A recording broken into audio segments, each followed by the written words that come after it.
Right. So attacks on Kyiv and other cities. This was expected, and I talk a lot about this in the video about bombing on Kyiv, the special one. But I think the important part that we need to talk is the reaction from the Western world and what we expect.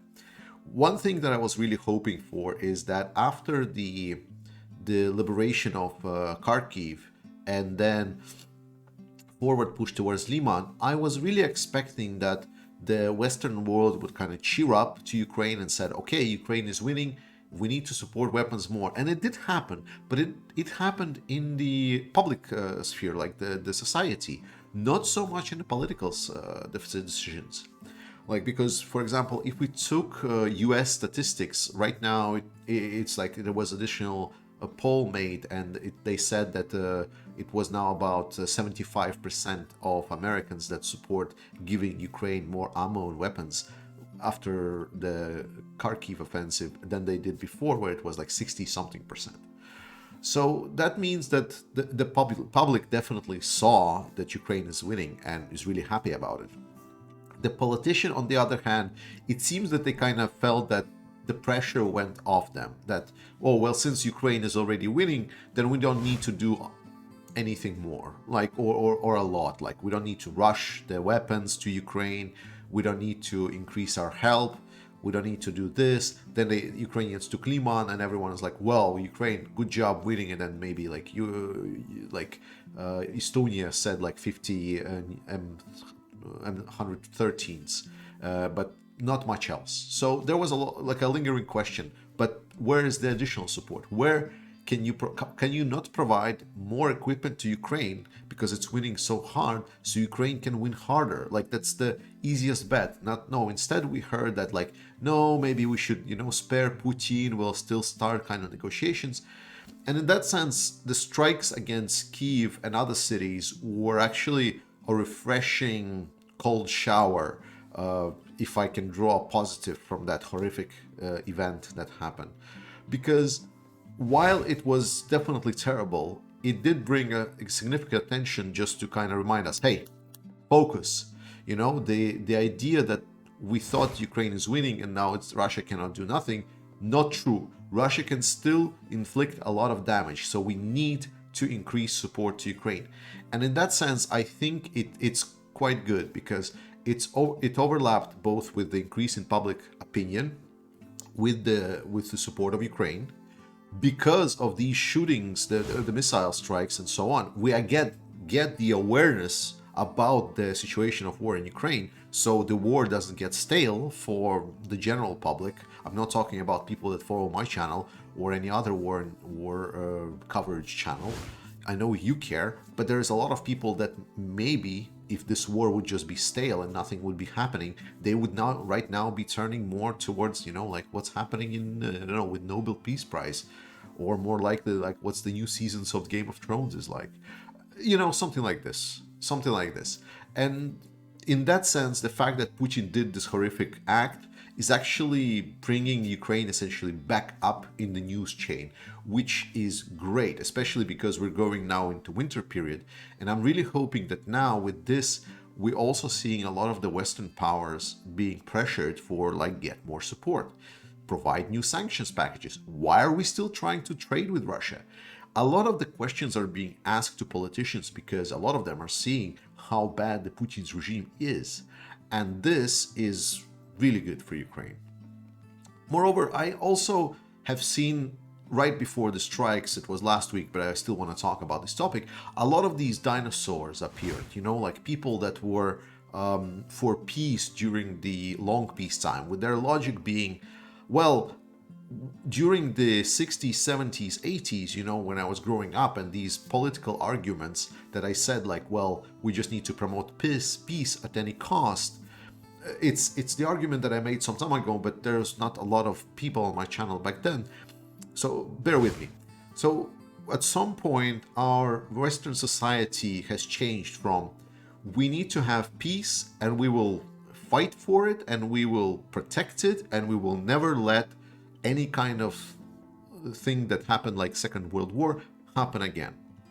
At some point, it twisted and turned, and we stopped thinking about it as like we need to protect this because we need not allow any dictator to come to power or something like this.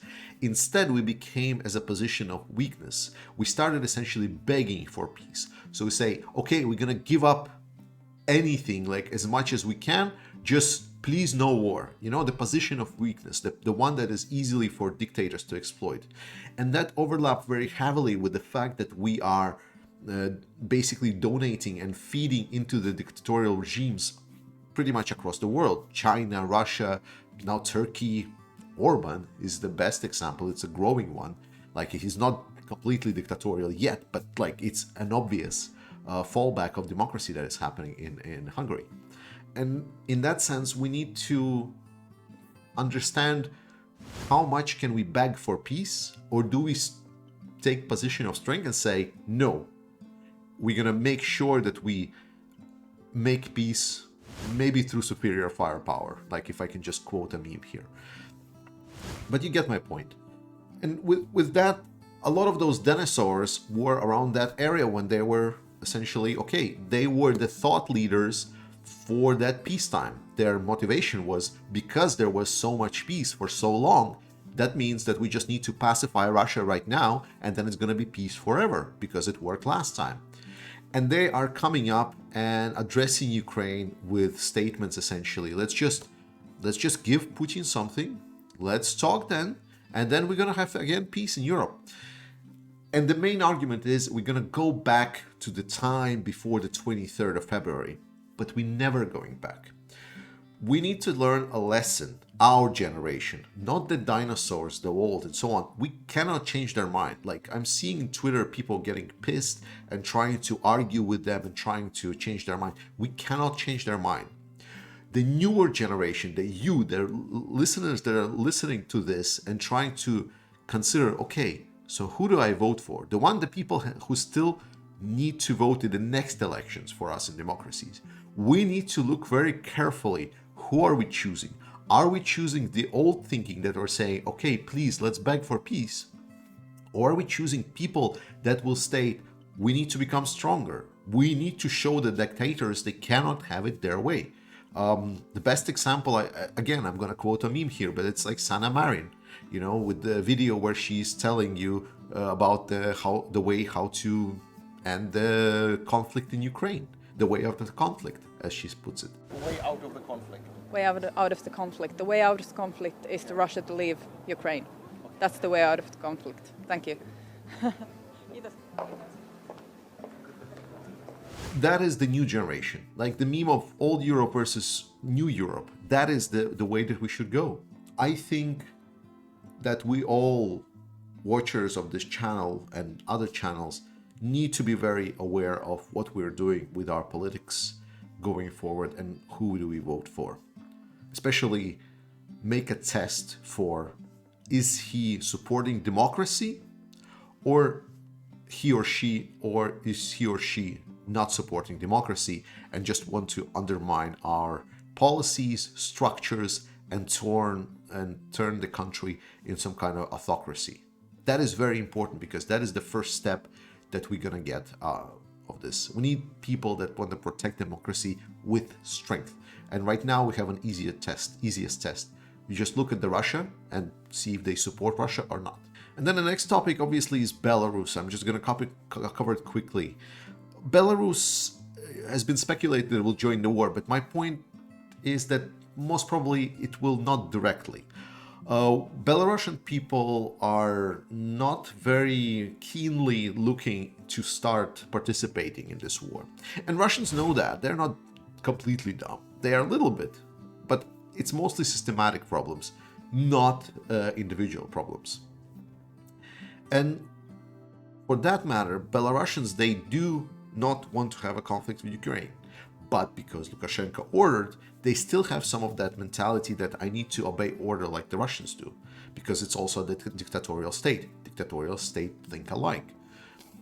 And people inside Belarus, like Russia, cannot just let them fight on their own, because they know that most probably they will evade fighting, surrender, or even worse, start fighting against the Russians. So what I'm expecting if Belarus is going to fight with Russians is that Belarus army will be on the supporting side. And this is pretty much what Lukashenko has indicated himself. In his speeches, he was talking about that we will have a combined coordination effort for the war in Ukraine. So he kind of indicated that he wants to join the war, but he never stated that we're going to advance in Ukraine. Our forces are going to go over it. It might as well, especially, I thought, okay, but the Belarusian forces are stationed on the border, right? Right? And then the news came in that it was actually Russians that are sending more equipment and personnel into the Belarus. And then it kind of clicked for me, at least, as how I think it is. So Russia is going to aggregate some of the either mobilized or some of the regular army, if they still have any. And then they will be essentially the forward facing troops, and then the Belarus being supportive, like artillery troops or something like this. It's still going to be essentially the war from Belarus, but Belarusians will not actively attack Ukraine on their own. So this is how I'm seeing involvement of Belarus. Belarusian opposition has been criticizing Kyiv, saying, oh, you were too soft on Lukashenko regime. And to Belarusian opposition, I'm just going to ask, what the fuck are you doing now? Like, where are your protests? Where are your partisan activity? Like, Lukashenko regime is there for the taking. I know people in Belarus supposedly are more proactive than the Russians, because Russians are enjoying the war. Belarusians, that doesn't seem so that much. So why are you not agitating them? And that's again like my problem with both Russian and Belarusian oppositions. I'm going to talk about it some other video, but I'm pretty sure you pretty much know what I'm going to be talking about. And then to wrap it all up, I'm just going to say thanks for watching. Thanks to all the supporters of this channel. It's been quite good. I think that this month's profits will go to the Pertula Foundation to support buying of the drones. And I am very happy how things turn out. Thank you so much. See you next time.